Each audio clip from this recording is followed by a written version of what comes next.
हमारे विद्यालय में कक्षा 8 की छात्रा सिद्धि जैन जीजा माता की वेशभूषा में सर्वप्रथम प्रस्तुत रहेंगी। सिद्धि जैन।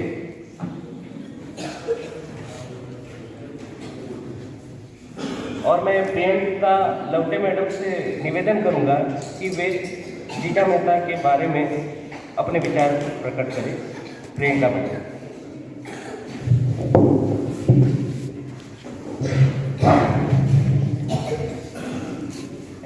नमस्ते कळस आणि अंगणात तुळस उभी आहे अशा माझ्या शिवबा राजेंना आणि वाघाला जन्म देणाऱ्या राजमाता जिजाऊंना आणि ज्यांच्यामुळे आज शिक्षण घेऊन तुमच्यासमोर उभी आहे अशा माझ्या क्रांतीज्योती सावित्रीबाई फुलेंना मानाचा मुजरा आणि वंदन करते आणि आजच्या भाषणाला सुरुवात करते। मुजरा माझा माता जिजाऊंना, मुजरा माझा माता जिजाऊंना ज्यांनी घडवले शिर शिवबांना। रुद्राचा अवतार तो वाघाचा तसा होता, रुद्राचा अवतार तो वाघाचा तसा होता। विचारा या सह्याद्रीला माझा शिवबा कसा होता, विचारा या सह्याद्रीला माझा शिवबा कसा होता। संस्कारातून जपला जाणे जिजाऊंचा वसा होता, संस्कारातून जपला जाणे जिजाऊंचा वसा होता। जाणता राजा तो रामायणात राम जसा होता, जाणता राजा रामायणात राम जसा होता। सन्माननीय व्यासपीठ, आदरणीय शिक्षक वृंद आणि माझ्या विद्यार्थी मित्रांनो, आज छत्रपती शिवाजी महाराज या वादळाला जन्म देणाऱ्या एका वाघिणीबद्दल बोलणार आहे, जिच्या चरणाची धूळ कुंकवाच्या करंड्यात भरून मातीत झळावी अशा राष्ट्रमाता राजमाता माँसाहेब जिजाऊ यांची आज जयंती। मातृत्व, नेतृत्व आणि कर्तृत्व या तीन गुणांचा संगम म्हणजे राजमाता जिजाऊ, ज्यांनी स्वराज्य नावाच्या पहिल्या सहकारी संस्थेतून शेतकऱ्यांना खतं दिली, ती बियाणं दिली, नांगर दिला, बैल जोड्या दिल्या। बघता बघता शेतकरी शेतात गेला, पेरण्या झाल्या, मोत्यासारख्या दाण्याची कणसं लगडू लागली। शेतकरी आनंदित झाला, कष्टाला फळ आलं, पण त्याच वेळी काळाचा कल्लोळ उडाला। आजूबाजूच्या दऱ्याखोऱ्यातील गव्यासारखी रानडुकरं पिकात मैदान घालायची, सगळं पीक पायाखाली तुडवायची। तो पीक वाया जाताना शेतकरी हवालदिल झाला। शेतकरी माँसाहेबांकडे गेला, सांगता झाला, माँसाहेब पिकं तर आली, मोत्यासारख्या धान्याची कणसं तर लगडली, पण माँसाहेब जनावर उच्चार मारतात, सगळं पीक नाशिवतात। काहीतरी करा माँसाहेब, काहीतरी करा। माँसाहेबांना कळून चुकलं, पिकं जगली तरच शेतकरी जगेल, पिकं जगली पाहिजे, पिकं जगली पाहिजेत। दुसऱ्या दिवशी माँसाहेबांच्या विलक्षण बुद्धीतून एक युक्ती बाहेर पडली आणि महासाहेबांनी आजूबाजूच्या गावात दौंडी दिली. आजूबाजूच्या गावात दौंडी दिली. जो कोणी पिकात उच्छाद मांडणाऱ्या जनावरांचा बंदोबस्त करेल त्याला सोन्याचं कडं दिलं जाईल. त्याला सोन्याचं कडं दिलं जाईल. आणि गावात त्यांनी मान जिगरबाज करून बाहेर पडली. रातोरात पिकाभोवती पहारा करायला लागली. एखादं जनावर पिकात पुसताना दिसलं की त्याच्या मुसक्या आळायला लागली, शेपटी तोडायला लागली आणि दाखवायला महासाहेबांकडे यायला लागली आणि सोन्याचं कडं मिळवायला लागली. एकाच दगडात दोन पक्षी मारले जिजाऊंनी. एक जनावरांपासून पिकाचं संरक्षण तर केलंच आणि दोन स्वराज्यासाठी आवश्यक जिगरबाज पावण्याची माझी आई आपोआप गोळा झाली. एके दिवशी तानाजीनं जनावरांची शिकार केली. मध्यरात्री ते जनावर घेऊन महासाहेबांकडे घेऊन आला. ते सोन्याचं कडं मिळावं म्हणून नाही, सोन्याचं कडं मिळावं म्हणून नाही, तर जिजाऊंची कौतुकाची थाप पाठीवरती मिळावी म्हणून. जिजाऊंची कौतुकाची थाप पाठीवरती मिळावी म्हणून. एक कौतुकाची थाप तुमच्या आमच्या स्वराज्याच्या तानाजी मालुसरेला घडवणारी ठरली. एक कौतुकाची थाप तुमच्या आमच्या स्वराज्याच्या तानाजी मालुसरेला घडवणारी ठरली. पण आज चित्र बदललं आहे मित्रांनो, आज चित्र बदललं आहे. त्यांनी जिगरबाज पोरं कित्येक तानाजी आजही माझ्या राज्यात आहेत. माझ्या देशाला वाचवण्यासाठी त्यांची आत्ताही गरज आहे. पण आजची तरुण मंडळी पीक नाचवणाऱ्या जनावरांना हुसकवण्यापेक्षा गडकिल्ल्यावर जनावर कापून पार्ट्या करण्यात आणि दारूच्या बाटल्या रिकाम्या करत स्वतःला नाचवण्यात व्यस्त आहेत. म्हणून म्हणावंसं वाटतं अंधार फार झाला या देशाला जिजाऊचा शिवा पाहिजे. अंधार फार झाला या देशाला जिजाऊचा शिवा पाहिजे. त्यासाठी भविष्यात शिवा पुन्हा जन्माला येतील ही, पण त्याआधी या देशात जिजाऊ जन्माला यायला पाहिजे. ती जिजाऊ शिकली पाहिजे आणि नराधमापासून वाचली पाहिजे, जगली पाहिजे. एवढंच माझं म्हणणं आहे.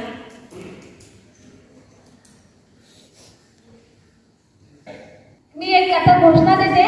त्यामध्ये मी पहिल्यांदा म्हणेन की तुमचं आमचं नातं काय, तुम्ही सर्वांनी म्हणायचंय जय जिजाऊ जय शिवराय. पुन्हा एकदा सांगते, मी म्हणेन तुमचं आमचं नातं काय, तुम्ही सर्वांनी म्हणायचंय जय जिजाऊ जय शिवराय. तुमचं आमचं नातं काय, तुमचं आमचं नातं काय, जय शिवराय. धन्यवाद.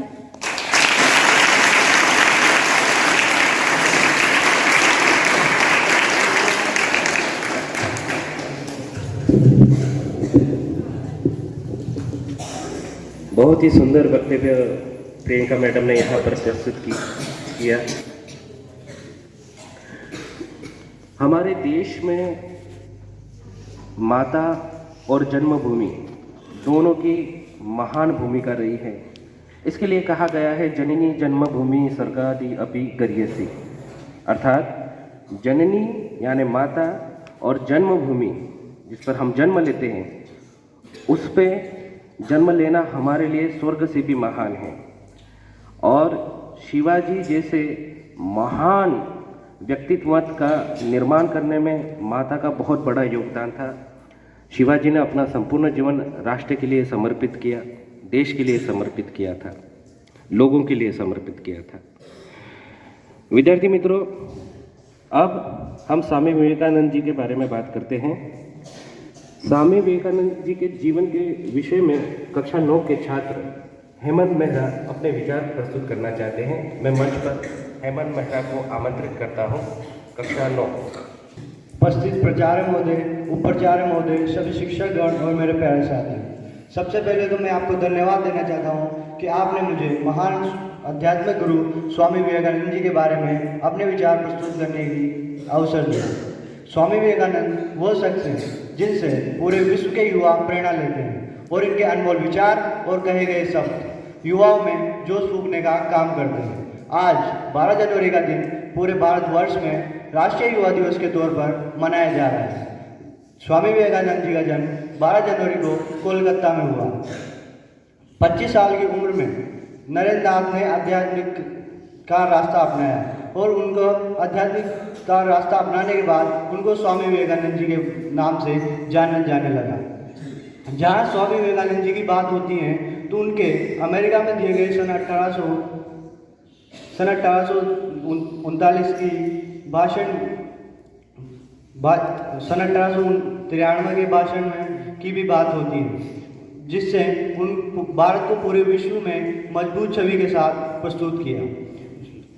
स्वामी विवेकानंद जी ने अपना भाषण अमेरिका के भाइयों और बहनों के संबोधन से शुरू किया तो हॉल में 2 मिनट तक तालियां बजती रही और तभी से भारत और भारत की संस्कृति को पूरे विश्व भर में पहचान मिली। स्वामी विवेकानंद ने कोलकाता में 1 मई 1897 में रामकृष्ण मिशन और 9 दिसंबर 1898 में रामकृष्ण मठ की स्थापना की। स्वामी विवेकानंद को दमा और शुगर की बीमारी थी, इस कारण वह बहुत ही कम उम्र में 39 साल की उम्र में ही उन्होंने अपना दम तोड़ दिया। इतनी कम उम्र में दम तोड़ देने की फिर भी उनकी विश्व में इतनी ख्याति बटोर ली कि वह आज युवाओं के लिए मिसाल है। वो कहते थे, उठो जागो और तब तक नहीं रुको कि जब तक अपने लक्ष्य की प्राप्ति ना हो। उनका कहना था कि संघर्ष जितना बड़ा होगा, जीत भी उतनी शानदार होगी।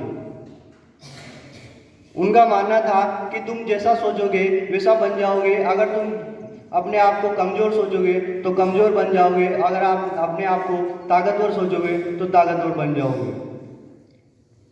साथियों, आज युवा दिवस के मौके पर ना हम उनको याद करें और श्रद्धांजलि दें, बल्कि उनके जीवन के एक छोटे से हिस्से को अपने जीवन में उतारें। अगर हमने उनके छोटे से हिस्से को अपने जीवन में उतारा तो हमें सफल होने से कोई नहीं रोक सकता। इसी के साथ मैं अपने भाषण को विराम दे रहा हूँ और सभी को धन्यवाद देता हूँ। के लिए उठो जागो और अपने लक्ष्य के प्रति समर्पित होकर प्राप्ति तक लगे रहो और हर परिस्थिति में अपने लक्ष्य के लिए समर्पित रहना ही लक्ष्य प्राप्ति का सुगम्य मार्ग होता है। अब मैं कक्षा 8 की छात्रा श्रेया बोरसे को निमंत्रित करना चाहूँगा कि वो मंच पर आकर अपने विचारों को प्रस्तुत करें। श्रेया बोरसे। त्यावर उपस्थित प्राचार्य, उपप्राचार्य व शिक्षक वृंद आणि माझे बंधू भगिनींनो, आज मी स्वामी विवेकानंद यांच्याविषयी माझे मत मांडू इच्छितो। भारतात दरवर्षी 12 जानेवारी या दिवशी हा दिवस मोठ्या उत्साहात साजरा केला जातो। या दिवशी स्वामी विवेकानंद यांची जयंती असते। संयुक्त राष्ट्रसंघाने 12 जानेवारी हा दिवस मोठ्या उत्साहाने साजरा करावा अशी घोषणा केली होती। तसेच भारताने हा दिवस म्हणजे 12 जानेवारी स्वामी विवेकानंद यांचा जन्मदिवस मोठ्या उत्साहाने साजरा करावा अशी घोषणा केली। स्वामी विवेकानंद यांचा 1881 मध्ये रामकृष्ण परमहंस यांच्याशी परिचय झाला। त्यांच्याशी परिचय झाल्यानंतर स्वामी विवेकानंद यांच्या जीवनाला कलाटणी मिळाली। स्वामी विवेकानंद यांनी 6 वर्षे योग धारणा केली। त्यानंतर त्यांनी संपूर्ण हिंदुस्थानावर भ्रमण केले। स्वामी विवेकानंद यांनी शिकागो येथे झालेल्या परिषदेत त्यांनी हिंदू धर्माची बाजू एक अतिशय प्रभावीपणे मांडली होती। त्यांनी इतके प्रभावीपणे मांडल्यामुळे तिथल्या लोकांचे ते आवडते नेते बनले होते। स्वामी विवेकानंद यांच्या ज्ञान व प्रभावी व्यक्तिमत्वामुळे ते सर्व लोकांचे अतिशय आवडते नेते होते। स्वामी विवेकानंद यांनी सुरू केलेल्या रामकृष्ण मिशनच्या अंतर्गत त्यांनी सर्व लोकांमध्ये राष्ट्रभक्ती व स्वदेशी व्यवहार जागृत केला होता। सोबत त्यांनी सर्व लोकांना कार्यप्रमाण बनवण्याचे कार्यसुद्धा त्यांनी केले होते। स्वामी विवेकानंद यांचे निधन 4 जुलै 1902 साली झाले होते। धन्यवाद।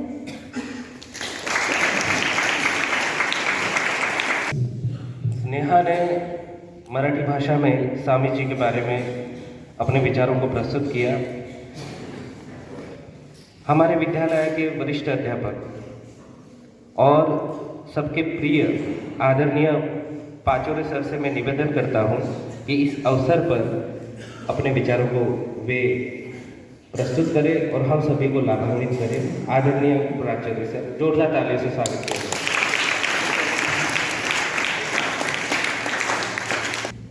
प्राचार्य महोदय, उपप्राचार्य, शिक्षकवृंद आणि विद्यार्थी मित्रांनो, आपण दोन पुरुषांना नेहमीच आठवणीत आठवतो त्यांचे विचार आत्मसात करण्याचा प्रयत्न करतो. स्वामी विवेकानंदांनी जागो उठो असं म्हटलंय आपल्याला. जागो मतलब याचा अर्थ काय? जागृत व्हा. याचा अर्थ काय आहे? आपण झोपलेली आहात, आपण झोपी गेलो, आपल्याला उठवलं तरी आपण पुन्हा मेसमध्ये येऊन झोपतो. तिथून उठवलं परत आपण हॉस्टेलमध्ये येऊन झोपतो. आपण झोपलेले आहात. म्हणून जागृत व्हा, जागे व्हा.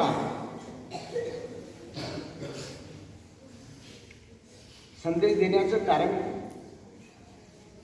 स्वामी विवेकानंदांनी भारतभर भ्रमण केले, विदेशातही भ्रमण केले. गुलामगिरीच्या जोखडामध्ये अडकलेला समाज जागृत करण्यासाठी त्यांनी भारतीय संस्कृती कशी आहे, संस्कृती काय करते त्यांनी सांगितलं. आचार विचार आणि संस्कारामधून संस्कृती घडते. आणि आपली भारतीय संस्कृती कशी आहे?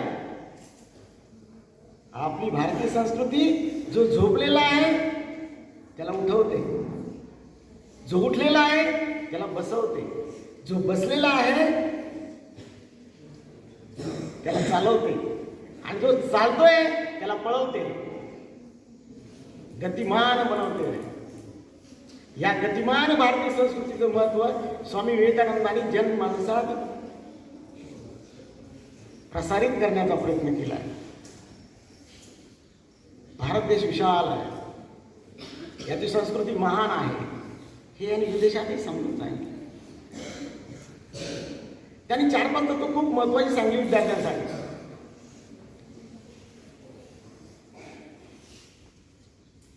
पहिला महत्वाचा विचार आहे की दयाभाव तुमच्यामध्ये आला पाहिजे. दुसऱ्याला मदत करण्याची प्रेरणा आणि इच्छा तुमच्यामध्ये असली पाहिजे, स्फूर्ती तुमच्यामध्ये असली पाहिजे. दुसरी महत्वाची गोष्ट की लक्ष की वर आपलं ध्यान असलं पाहिजे. आपल्याकडे लक्षच नाही. आपण फक्त नवीन वर्ष सुरू झालं, नवीन दिनांक लिहायला सुरू झाली, 2024 सुरू झालंय, परंतु आपल्याकडे नवीन विचार आलाच नाहीये, नवीन संकल्प आलाच नाहीये, नवीन निश्चय आपण केलेलाच नाहीये. फक्त आपण दिनांक बदलली आहे. आपल्या विचारामध्ये, आपल्या आचारामध्ये, आपल्या संस्कारामध्ये काहीच बदल नाही आहे. आपण तिथंच आहे. म्हणून जागो उठो. तिसरी महत्वाची गोष्ट, चिंता करू नये.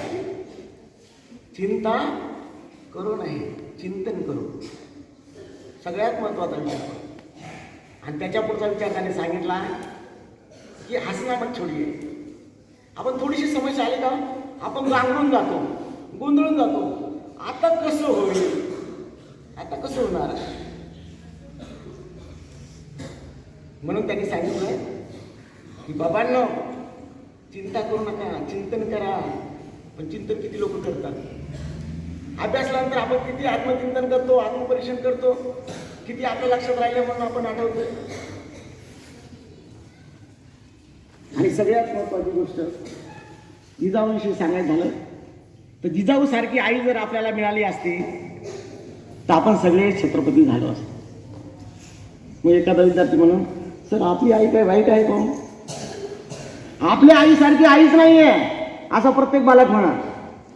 मेरी माँ है. माझी आईसारखी आईच या जगात नाहीये. कारण ती आपल्यावर खूप प्रेम करते, जीवापाड प्रेम करते. तिच्या प्रेमाची तुलना कोणत्या स्त्रीबरोबर होणार नाहीये, इतकं ती जीवापाड प्रेम करते. म्हणजे राजमाता जिजाऊला का म्हटलंय, यांनी छत्रपती कसा तयार केला? मग आपली आई जिजाऊ शिवाजींची आई, छत्रपती शिवाजींची आई आणि आपली आई याच्यामध्ये फरक काय आहे? फरक आहे बाळांनो, खूप फरक आहे. आपली आई काय करते? हा माझा बाळ आहे, हा माझा सोन्या आहे, हा माझा बबलू आहे, हा माझा चिंटू आहे, हा माझा पिंटू आहे. अरे बाळा गावात जाऊ नको, बाळा पाणी खेळू नको, बाळा घरावर चढू नको, रस्त्यावर जाऊ नको. छत्रपती शिवाजींची आई जर म्हणली असती बाळ चिखल खेळू नको, किल्ले बनवू नको, घोड्यावर बसू नको, घोडा लात मारीन. अरे स्वतंत्र हिंदवी स्वराज्य कधी स्थापन झालं नसतं. आपण प्रत्येक ठिकाणी पोराला डबतो, गाड्या दगड मारतो, गाड्या दगड फेकतो, गाडी तिकडे चालला, ऍक्सिडेंट होईल, हाऊस मास्टरला विचारला होईल. सुरक्षा वरून दर आठवड्याला पत्र आहे, दर सप्ताहाला पत्र आहे, साहेब सही करायला हाऊस मास्टर नव्हते.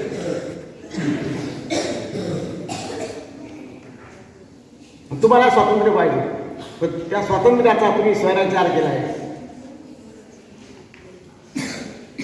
तुम्ही क्रिकेट खेळता, आम्ही बघतो कसे क्रिकेट खेळताय तुम्ही. सगळी दगड आणि लाकडं पडलेली रस्त्यावर, ते सुद्धा टीचरनी उचलायचे.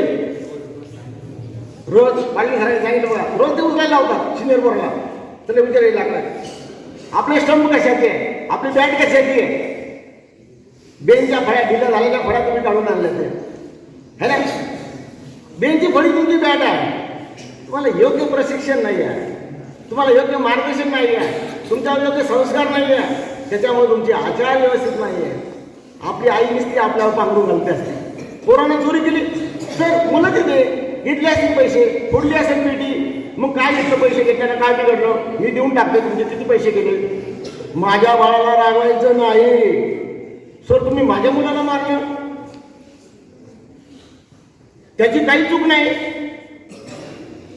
टीचरला काही कामच नाही आहे.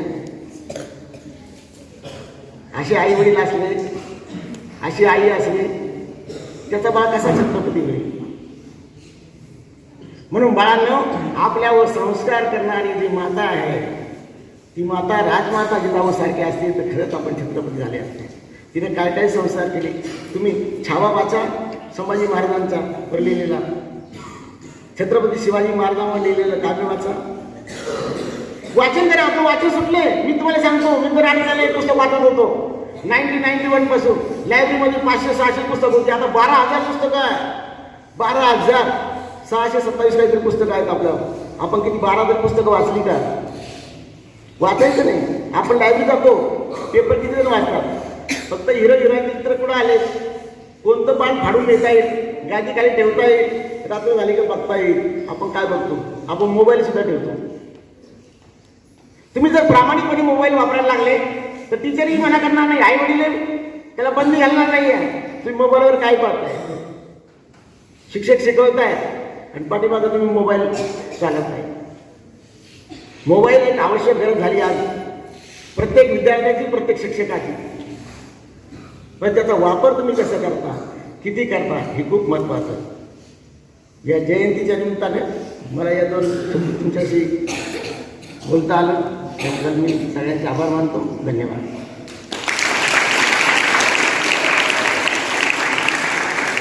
बहुत धन्यवाद सर, आपने छात्रों का एवं सभी का विविध पहलुओं पर मार्गदर्शन किया. अपेक्षा करता हूं कि सभी छात्र आदरणीय सर के द्वारा दिए गए सुझावों को ध्यान में रखते हुए अपने जीवन में नियमित रूप से इन सभी बातों का पालन करेंगे.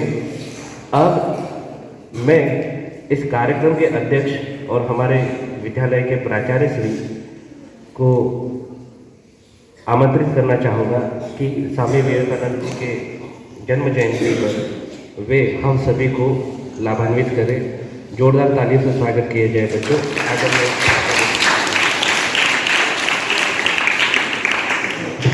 सुप्रभात बच्चों.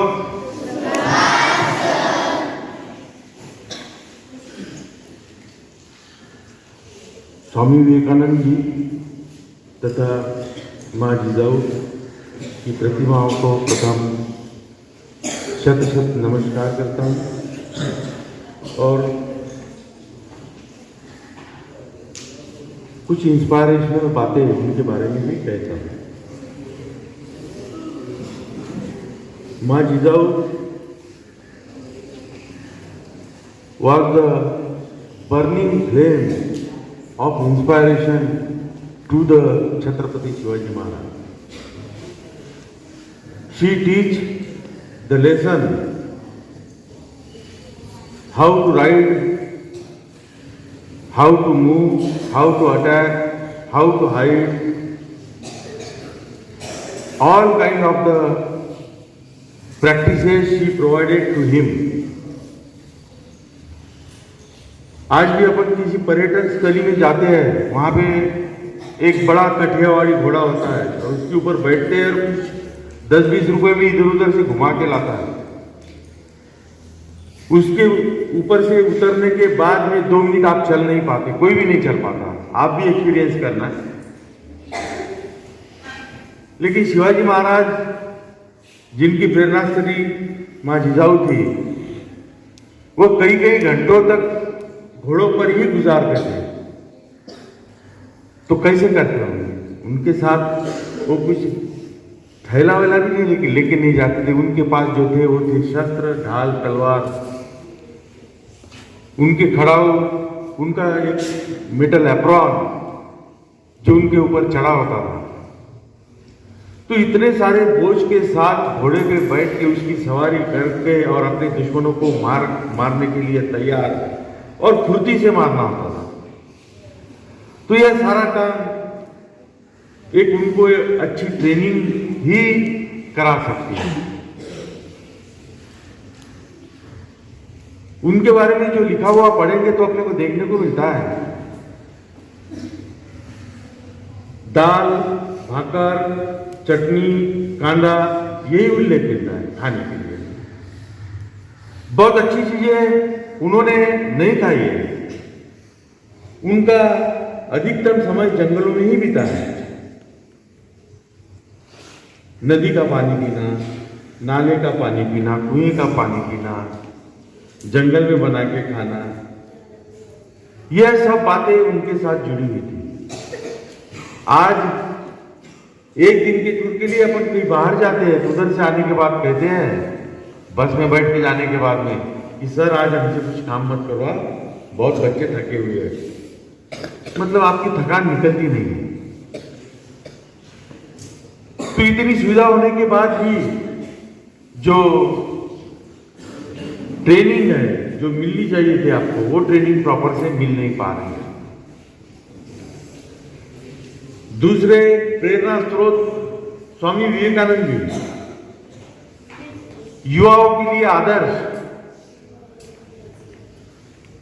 ब्रह्मचर्य के ऊपर विश्वास करके, और उनके अलग अलग कोट यदि देखेंगे जीवन के बारे में, प्रोग्रेस के बारे में, तो उनके भी लिटरेचर में मैंने जो किताब पढ़ी थी, उनकी किताब में एक शब्द बारंबार जो आया था वो था बुद्ध, लॉर्ड बुद्ध। मैंने जो किताब पढ़ी थी उसमें बुद्ध शब्द लगभग हर दूसरे तीसरे पेज पे था। परमहंस जी से दीक्षा लेने के बाद में जब वो अपना पुस्तक लेखन भ्रमण जब कर रहे थे, तब उन्होंने बहुत ही अनुभव प्राप्त किए। ये अनुभव उनको विनायास नहीं मिले हैं। उनके अनुभव एक सही अनुभव के आधार पर ही थे, जिसके कारण वो इतना अच्छा लिखान कर पाए। तो दोनों महापुरुष अपने लिए आदर्श है। एक शौर्य और पराक्रम को जन्म देने वाली माता है, और दूसरे अपूर्व विद्या के धनी, अतुलनीय समाज कार्य में सहभाग देने वाले विवेकानंद जी, इनको मैं पुनः से एक बार नमन करता हूं और मैं मेरी वाणी को विराम देता हूं। धन्यवाद।